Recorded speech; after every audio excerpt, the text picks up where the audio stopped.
ನಮಸ್ಕಾರ ವೀಕ್ಷಕರೇ, welcome to my channel. ಒಂದು 20 ನಿಂಬೆಕಾಯಿ ಅದಾವ್ರಿ. ಸ್ವೀಟ್ ಉಪ್ಪಿನಕಾಯಿ ಹಾಕೋದು ತೋರಿಸ್ತಾನು. ಮೊದಲು ಉಪ್ಪು ಅರಿಶಿನ ಹಾಕಿ ಒಂದು ವಾರ ತನಕ ಇಡಬೇಕ್ರಿ.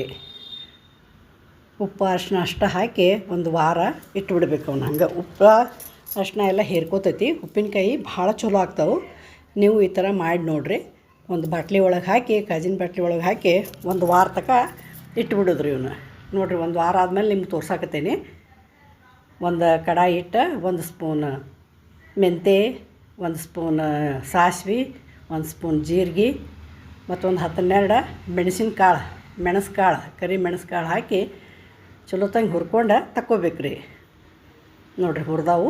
ಮತ್ತು ಅದೇ ಪಾತ್ರೆ ಒಳಗೆ ಒಂದು 1/4 kg ಬೆಲ್ಲ ಐತ್ರಿ. ಇದು ಸ್ವೀಟ್ ಉಪ್ಪಿನಕಾಯಿ ಭಾಳ ಚಲೋ ಆಗ್ತಾವೆ. ನೀವು ಈ ಥರ ಮಾಡಿ ನೋಡಿರಿ. ಒಂದು ಸ್ವಲ್ಪ ನೀರು ಹಾಕಿ, ಪಾಕ ಬರೋದೇ ಏನು ಬೇಡ, ಬರೀ ಬೆಲ್ಲ ಕರಿಗಿದ್ರೆ ಸಾಕು. ಇದು ಪೌಡ್ರ್ ಮಾಡಿ ಇಟ್ಕೊಂಡೇನಿ ರೀ. ಜೀರಿಗೆ, ಸಾಸಿವೆ, ಮೆಂತೆ, ಮೆಣಸ ಪುಡಿ ಮಾಡಿ ಗ್ರೈಂಡರ್ ಒಳಗೆ ಹಾಕಿ ಇಟ್ಕೊಂಡೇನಿ. ಇದು ಬೆಲ್ಲ ಕುದಿಯಾಕತ್ತೈತೆ ರೀ. ನೋಡಿರಿ, ಬೆಲ್ಲ ಕುದ್ದೈತಿ. ಎಲ್ಲ ಕರಗಬೇಕಂದು ಚಲೋ ತಂಗೆ ಕರಗೋಣ. ಅವು ಒಂದು ವಾರ ತನಕ ಇಟ್ಟಿರ್ತೀವಲ್ಲ, ನಿಂಬು ಉಪ್ಪಿನಾಗ ಹಾಕಿ ಆ ಬೆಲ್ಲದ ಪಾಕೊಳಗೆ ಹಾಕಿ ಒಂದು 10 ನಿಮಿಷ ಕುದಿಸ್ಬೇಕು ರೀ ಚಲೋ ತಂಗಿ. ಪಳು ಅಂತಾರೆ, ಇದಕ್ಕೆ ಪಳು ಉಪ್ಪಿನಕಾಯಿ ಅಂತಾರೋ. ನೋಡಿರಿ, ಎಷ್ಟು ಚೆಂದಂಗೆ ಕುದಿಸ್ಬೇಕು.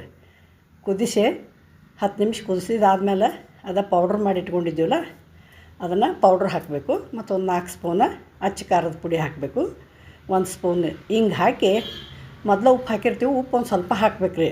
ಉಪ್ಪು ಹೇರ್ಕೊಂಡಿರ್ತೈತೆ. ಅದ ಒಂದು ಸ್ವಲ್ಪ ಉಪ್ಪು ಕಡಿಮೆ ಅನಿಸ್ತು, ನಾ ಹಾಕೇನಿ. ನೋಡಿರಿ, ಈ ಥರ ಒಂದು 10 ಎಲ್ಲ ಮಸಾಲೆ ಹಾಕಿ ಒಂದು 5 ನಿಮಿಷ ಕುದಿಸ್ಕೋಬೇಕು.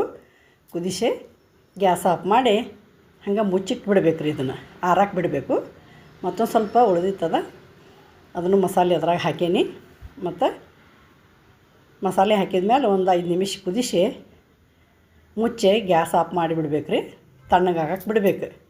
ತಣ್ಣಗಾದ್ಮೇಲೆ ಒಂದು ಕಾಜಿನ ಭರಣಿ ಒಳಗೆ ಹಾಕಿ ಸ್ಟೋರ್ ಮಾಡಿ ಇಟ್ಕೊಂಡ್ರೆ ನಮಗೆ ಯಾವಾಗ ಬೇಕು ಅವಾಗ ಯೂಸ್ ಮಾಡ್ಕೊಳಕ್ಕೆ ಬರ್ತೈತಿ. ನೀವು ಈ ಥರ ಮಾಡಿ ನೋಡಿರಿ. Thank you for watching.